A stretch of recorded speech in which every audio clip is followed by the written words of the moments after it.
Hey guys, we are now live on Facebook. How's it all going? My name is Jordan from Done by Nine Digital Marketing. So essentially, we help businesses grow online and make more sales online.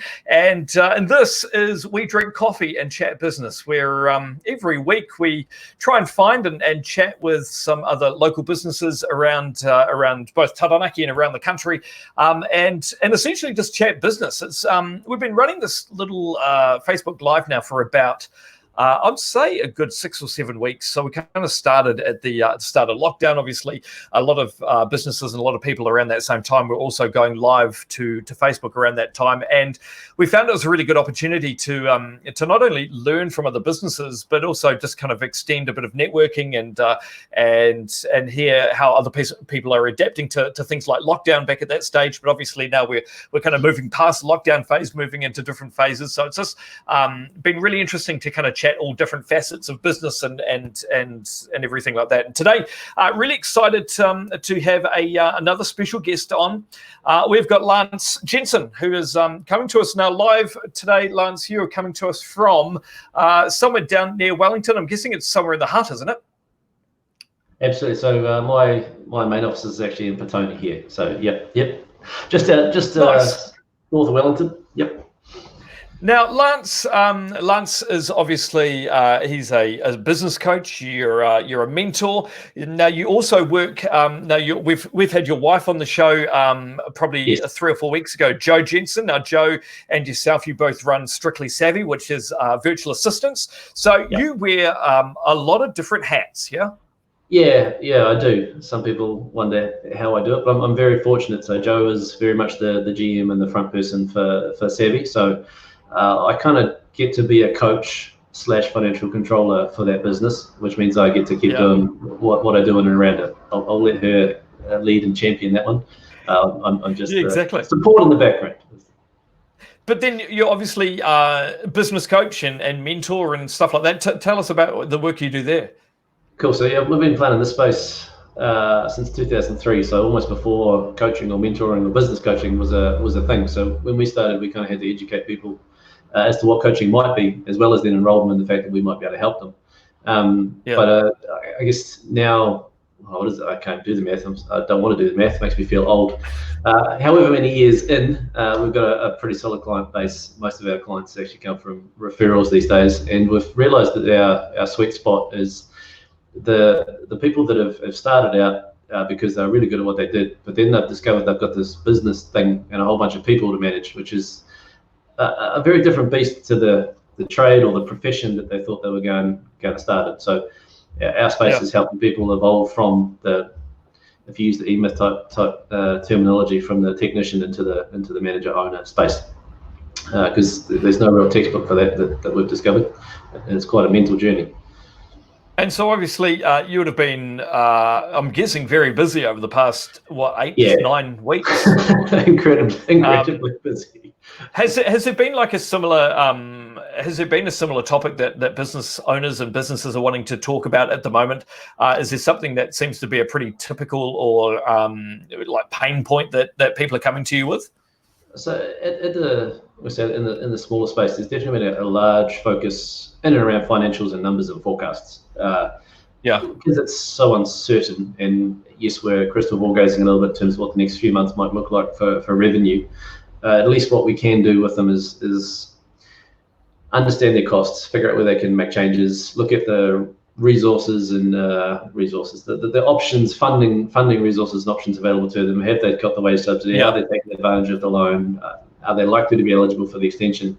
Do they have other means or resources at the facility? What is their curve and their position, and therefore what do they need to be achieving to make sure that they're still viable and being able to move forward off the back of it? So there's been a lot of financial analysis in terms of just understanding viability and giving people, and amazingly so, money and finances is a stress point and scary thing for a lot of people. So when they get that visibility and clarity around what's required, they can just focus on what's required now, rather than worrying about when it might be or if they're going to run out. And once we got to that point, then it became interesting and exciting again, and they had decisions to make and actions to take. So but the first part's always a little bit challenging, depending on how comfortable you are. Definitely.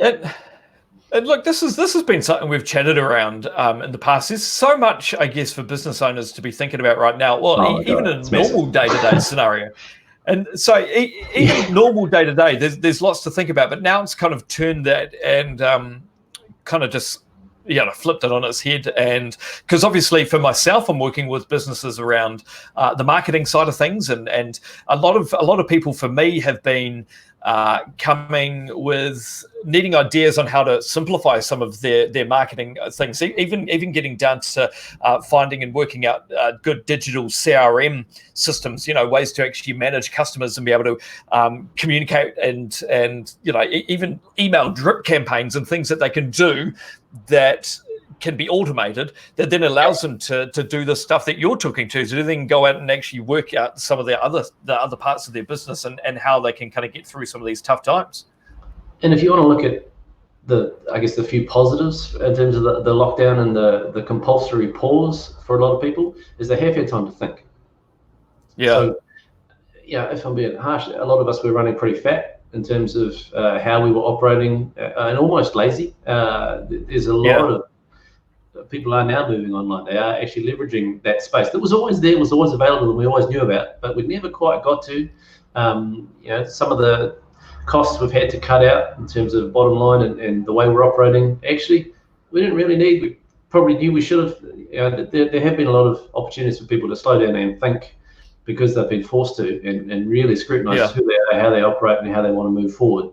Now, it's not been easy at all. So I'm not trying to dismiss the phase or the position we've been in. Yeah, exactly. But it has been a good time to restock, really revisit how we're operating, what we're doing, and what makes sense. So true. Now, you were saying last week, talking about trimming the fat, you've even had a bit of a change, going back to Savvy, strictly Savvy with the VAs. You've had a bit of a change even with premises and where you're working. Yes, so we were very, very fortunate because a lot of people didn't have the option we did, but we were right on the cusp of actually changing and moving. We're going to have to because of our building was going to be earthquake strengthened. And we were, so month lease, we were going to be moving, I think, was it Easter? Was that right in the middle of lockdown? So I think that was the planned date. And as we sort of saw what was happening, we very quickly crunched numbers and looked at the situation, and we're a virtual team.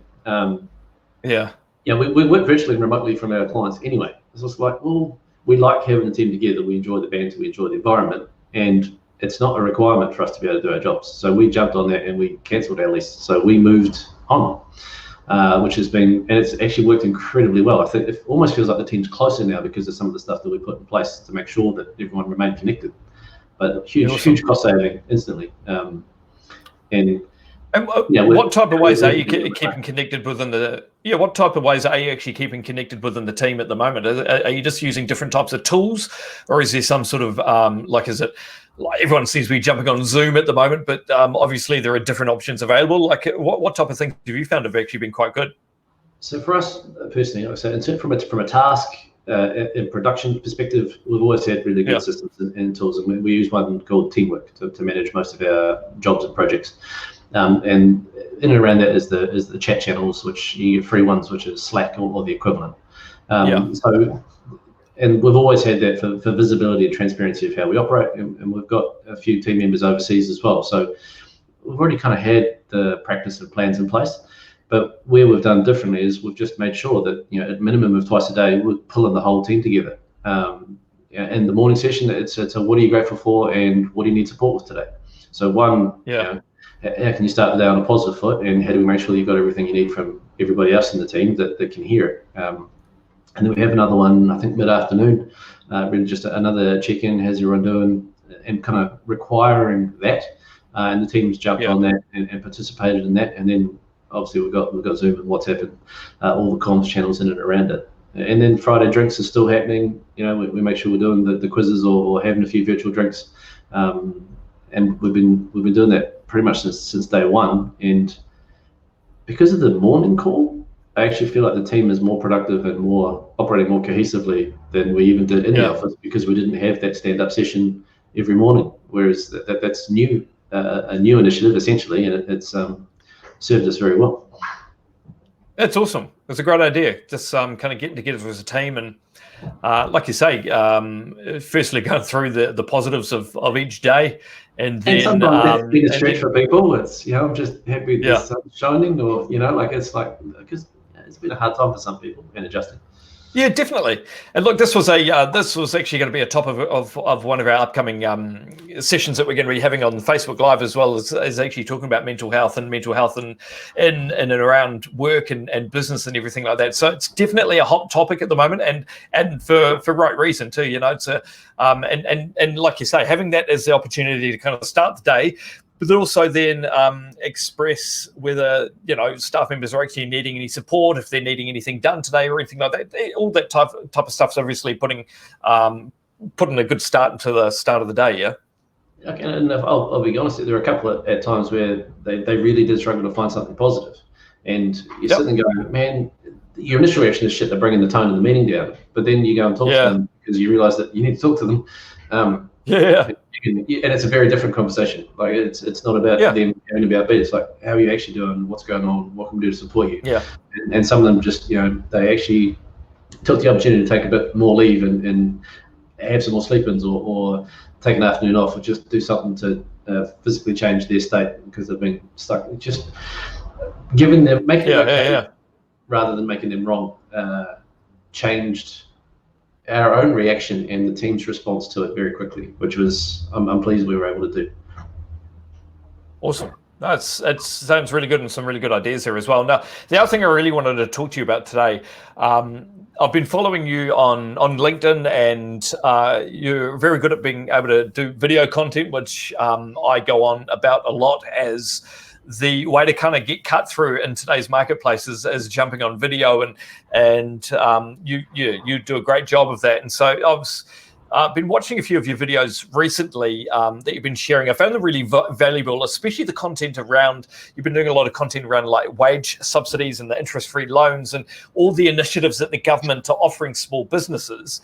And you've got some really interesting ideas, I guess, of how you actually take some of those that support that's being offered by the government. So, if, what do you believe right now is some of the best opportunities that small businesses have that potentially people aren't taking up or looking further into? Well, they're not taking up. I think hopefully everyone's aware of the wage subsidy as an absolute minimum. And if you qualify for that, you absolutely take that. Maybe it's an age thing. A lot of older school business type owners, where they've done it all, they've done it themselves, they've always looked after themselves, and they've never expected a handout, are probably struggling to believe that it's real. So there have been people not taking advantage of it because it's like, well, it feels like a handout. So if you're feeling vaguely proud, don't. If you qualify, you should definitely take that, because it will support you, support your team. It'll mean your business is in a position to keep spending, which is what they're driving at for this whole thing, is to keep cash moving around the economy so that it doesn't grow into a hole. But hopefully most people jumped on that one. The extension is certainly going to be interesting, the 50%, and it's geared towards the hospitals and tourism and the ones that really are still struggling. I hope it is used the right way. There's definitely a sense of FOMO for some people, because even I've sensed it. It's like, 50%. There's a wage subsidy extension. How do I make sure I get that? Because again, it's government money. So I kind of feel like if I don't get that, somehow I'm missing out. But what I've got to keep reminding myself and everybody else is, if you don't qualify for that, be very grateful, because your business is actually in an okay position, and hopefully in a position to grow and evolve. But the loan is the interesting one. There's been a lot of noise that the government should have done more, and it shouldn't be a loan. It should just be an injection for operating costs.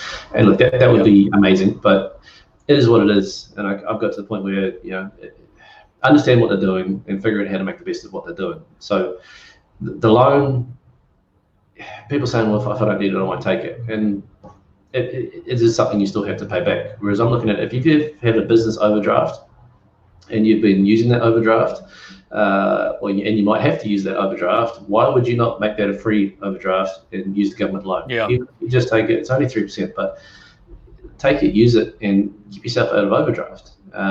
Reduce those interest costs. It's not necessarily massive, but every little bit counts. And at the end of 12 months, if you genuinely didn't need it, pay it back, interest-free, keep going back to operating the way you were. But at least if you've taken it and you find that things don't play out the way you wanted or expected, you've got that option and you've got those resources, sitting there, and you've got 5 years to figure it out, rather than having to suddenly go back to the bank or ask questions when you're needing additional resources. Banks are always going to be fair with the supporters. So unless you're in a strong position, they don't want to give you money. But you usually go and ask for money when you need it, and they don't want to play. So for me, it's an insurance policy. Get the funds, get the resources in place, and you then get to make decisions as to whether you use them or not. And for me, it's just so true.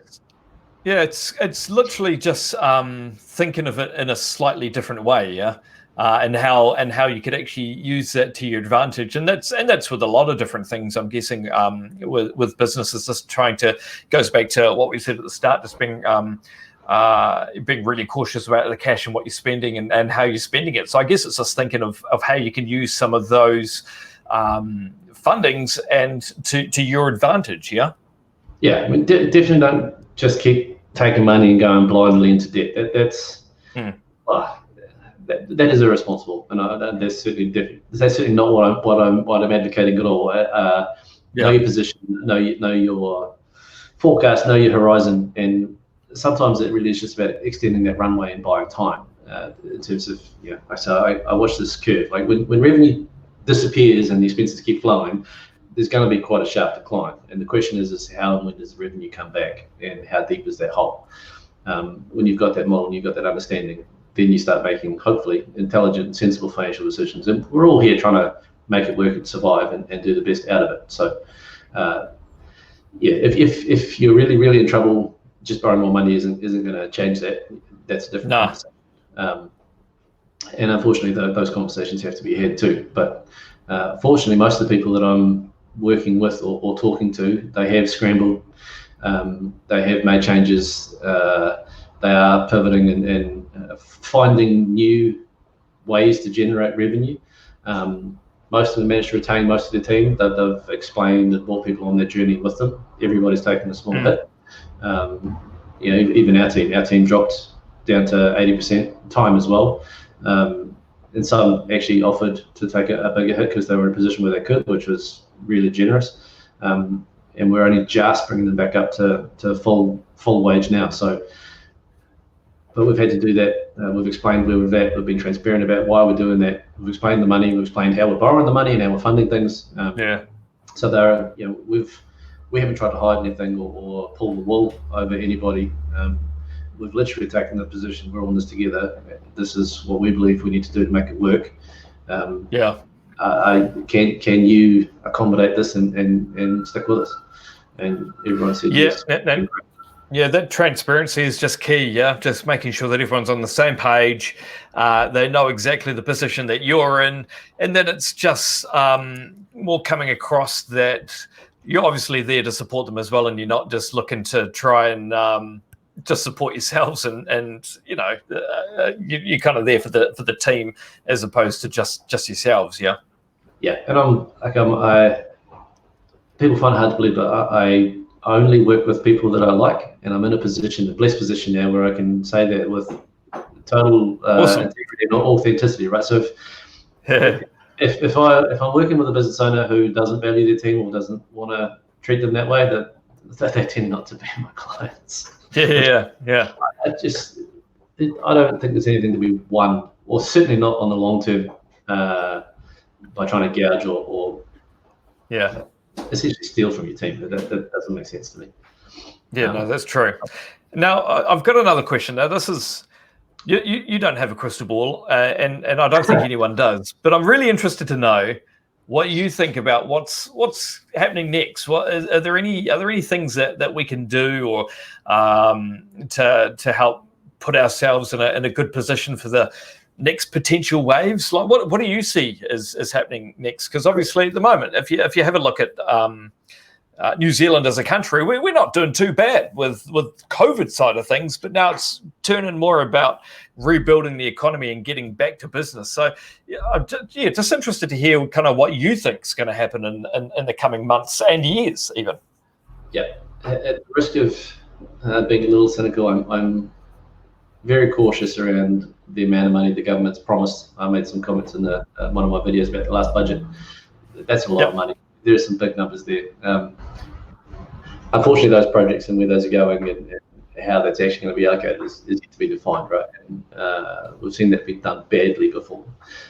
But I am hopeful that there will genuinely be opportunities for small business and in a lot of industries to actually become a part of what they're trying to do there.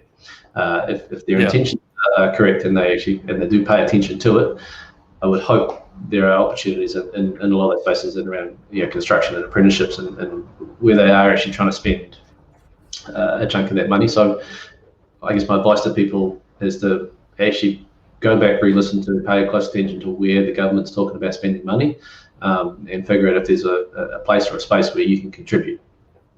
That's certainly one part. I'm hopeful, and again, it's not going to be quite the same, but if Kiwis can't travel, and we know how much we love to travel, and we do spend a lot of money on traveling overseas, that we actually continue to play in our own backyard, and there's been a lot of noise and promotion around that. So I'm hoping some of the tourism and I guess the businesses that survive on tourist trade can still have a reasonable future. It will be a little bit different, and the volume will be a little bit less, but I say if we're not traveling overseas, we're all going to get itchy and want to go do something. So I'm hoping there's an opportunity. We're just going to target the Kiwi market and adjust slightly to cater for that. I do believe that they'll get a bubble open with Australia fairly quickly. They're working pretty intently on managing that. That will help in terms of more dollars moving in and around. Yeah, we are close enough. But the rest of it, like the smaller business sector, most of us, this is terrible, we kind of play in our own sandpit anyway, and almost a little micro economy. So as long as we keep paying our bills and trading with each other, it will be a little lighter for the next little while. But I feel like it's die hard and we'll come back to reasonably normal at the smaller business size over the next 6 months. I actually feel like most of us will be okay.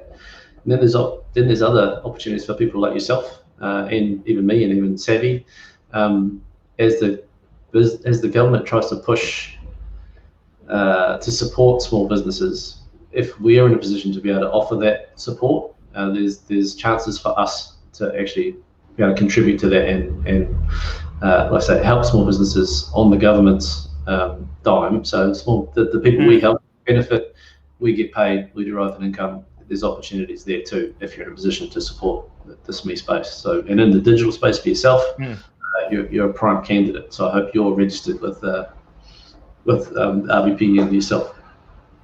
Yes, certainly are with the regional business partners, and yes, and you're right. It has been a really good tool even over the past however many weeks.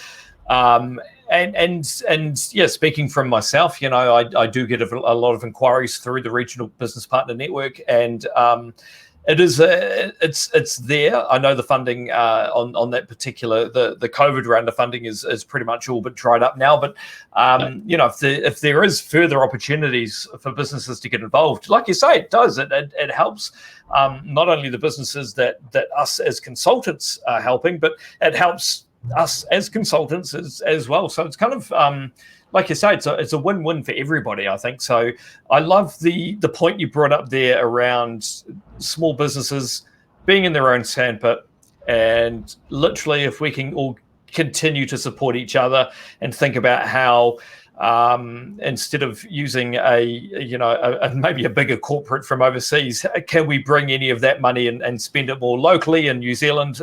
Is there a small business that offers a product which can do the same thing?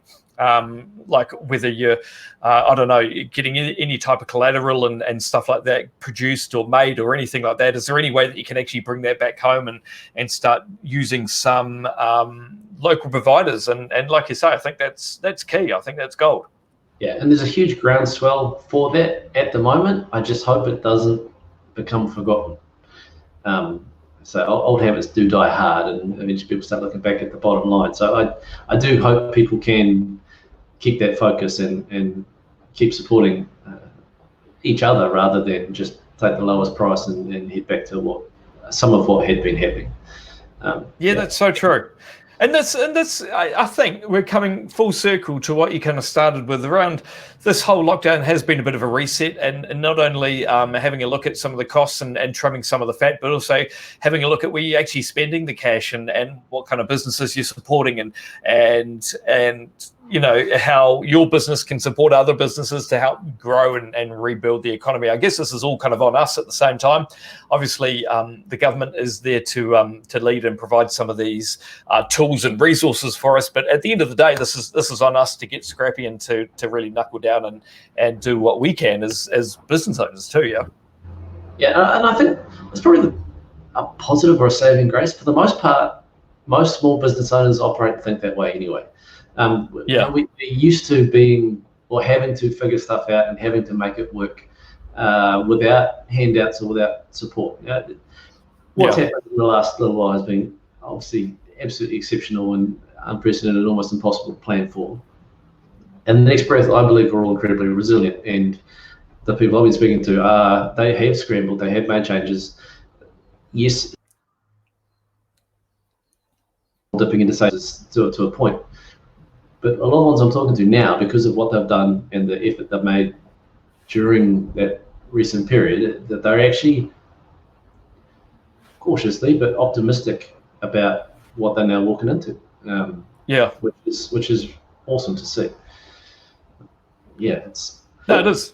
It's we're scrappers. we'll figure it out. Exactly, and I think that's the key. Like I say, kind of. There are some positives out of all of this. It has been difficult for everyone. Everyone's had a different experience. Everyone's businesses have had a different experience. Everyone's businesses are different, and we all have different customers and different problems that we're solving in different products and services. So no one's journey has been exactly the same. But I think we can all say it's been a challenge and all been slightly different, and whether that's been a challenge of not as much money coming in the door or a sudden influx of customers. There's obviously businesses that have done well out of this. Yes, absolutely. Yep.